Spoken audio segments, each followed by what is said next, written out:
Hi, welcome to the High River District Healthcare Foundation. My name is Jody Seeley, and welcome to our March Healthcare Conversation. Our theme for this month is Women in Agriculture. So we welcome two of our Cattle and Grain Roundup ambassadors and also Women in Agriculture in the Nanton area.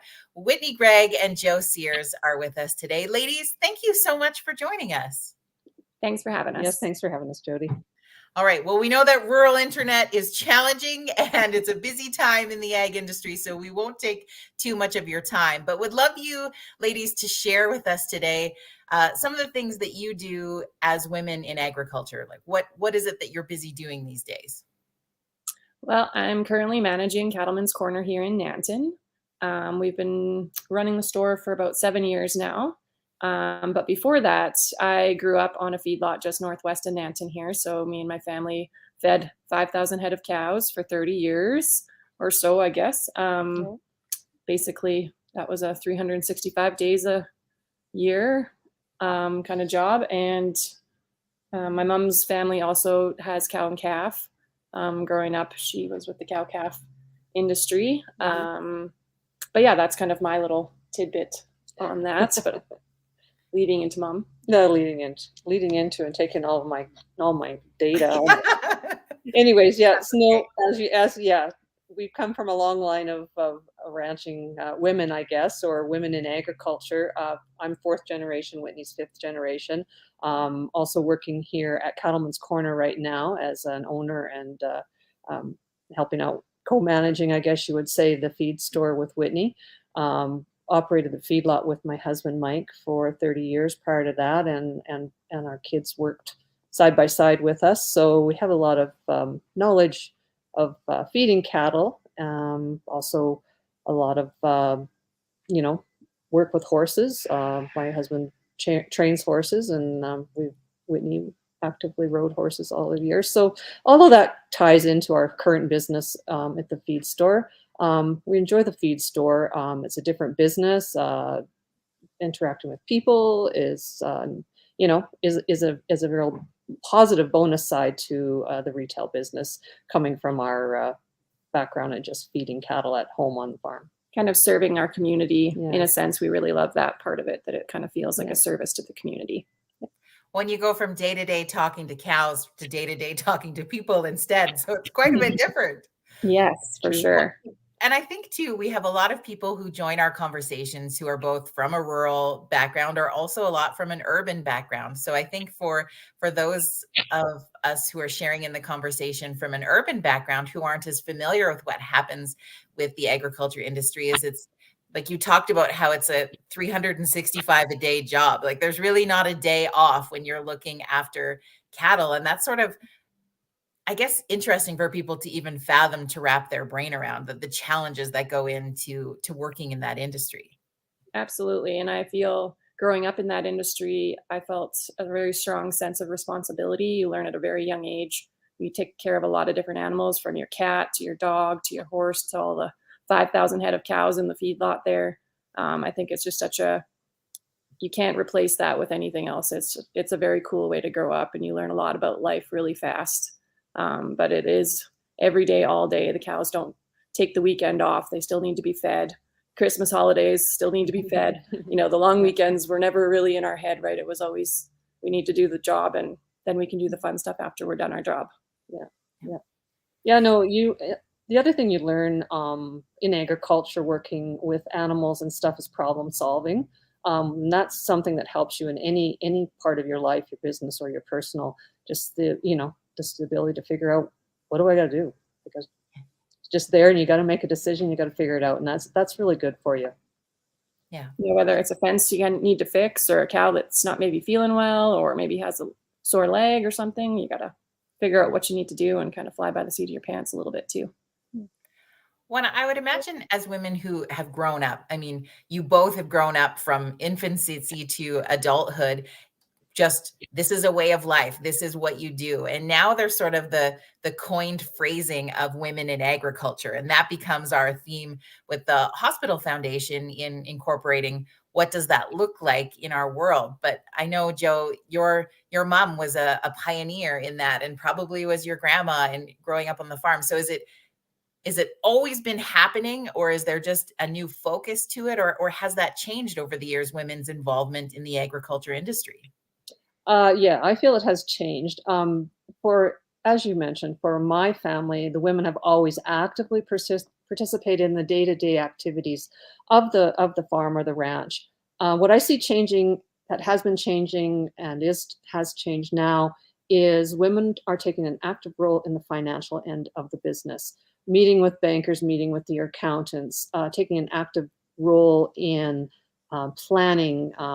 Budgeting, planning, and going forward, and no longer just working hard, but also being really an integral part of the management team. That's what I see as change in agriculture. You see more and more women taking on, going to university, becoming feed specialists and veterinarians and just everything. So I just a more active role in the actual running of the business, treating the agriculture more like a business. I think it's becoming that people have to treat it like a business, and women are really taking an active role in that part. That's the change I've seen in our life from what my mom and her mom did. Yeah. Well, and is there some interesting, have you found challenge in that? And I'm not ever giving a negative spin to the male agriculture people of our lives, because it was really more of a male dominated industry. But has there been some interesting challenge, or have you seen that, even you, Whitney, as a younger woman coming into this field, with it being regularly male dominated?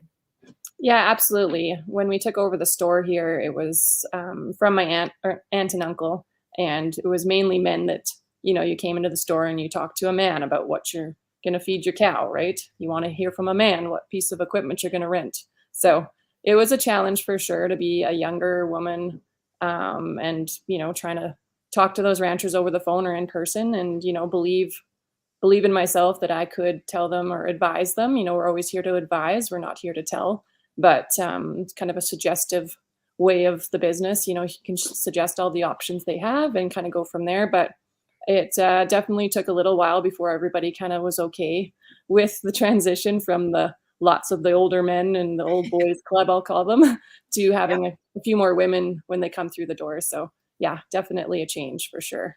And I think and Whitney's done a fabulous job. We don't feel any of that hesitation from any of the men that come into the store anymore. They consider us knowledgeable and converse with us, and that may be the changing of the guard as the younger generation on those farms as well start coming in. But otherwise, no, I think Whitney's done a great job pioneering in this retail business, in the farm retail business, of getting us, earning us the recognition and I don't know what the proper word is, but yeah. Yeah, and I also feel like I'm not afraid to ask for help or, ask for feedback from other customers about the products. And then that way I can share that with the new customer coming in, or a customer that maybe wants to change something up. It kind of goes word of mouth, kind of just talking to people as they come into the store and see how things are going with their own properties and their animals. And from there, it's just kind of grown to kind of be a confidence in each other, I believe. So, yeah. Well, and I think traditionally, we will say the women are sort of the managers of the household. And so what comes into that being that you're managing also an agriculture business, your agriculture life, your household with your family. And when we weave that into, a health perspective, what are some of the challenges you find in balancing that and putting, your health as a woman into the forefront also? well, it is a challenge, and it's double challenge, I feel, when you run a family business on top of whatever industry you're in, because work seems to always follow you wherever you go, whether it's home or wherever. But no, we try to find a balance by kind of, making that time for our fitness. I have a few things each week. I play volleyball competitively, and I also go to yoga weekly. That's kind of the me time. I have 2 small kids, so fitting that in is not always easy, but I find that that's a good thing for me mentally and physically that I do. And just balancing and making sure when we go to mom's house, maybe we don't talk about work. try to cut that off a little bit, right? When we're having a family dinner, we don't always have to talk about work, wherever it is, whether it's about the ranch or about the store.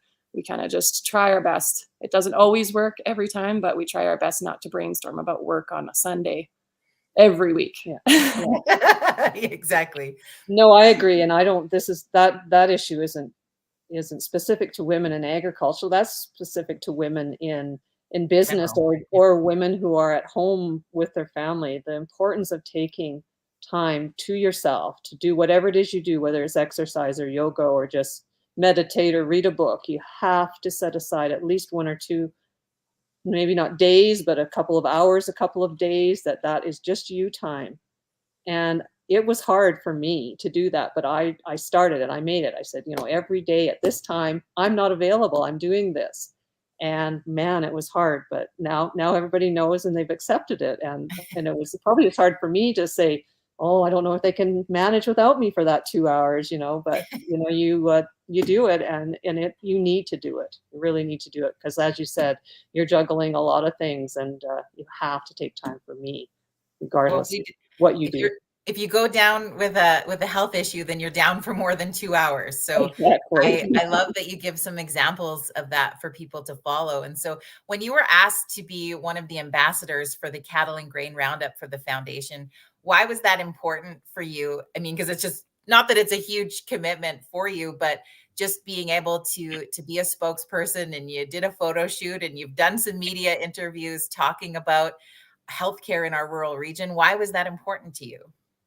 I feel it's important for me because I want all the young girls in the world, in this community, to see strong women leading, whether it's a coffee shop or a feed store or a feedlot or whatever it may be. I want them to be able to see that there's women leading, women managing businesses, as well as having families, as well as playing sports or fitness. And, it can all be done, just got to manage that. But I want, most important is to empower those girls to have the confidence to do that, to step out and do those things, because I believe that women truly can run the world. Yeah, agreed. We need to cue the music. Who rules the world? Girls, right? Yeah. Anything you wanted to add to that, Joe? No, that's good. Yeah, no, I agree. What she said. Yeah, what she said, that goes. What she said.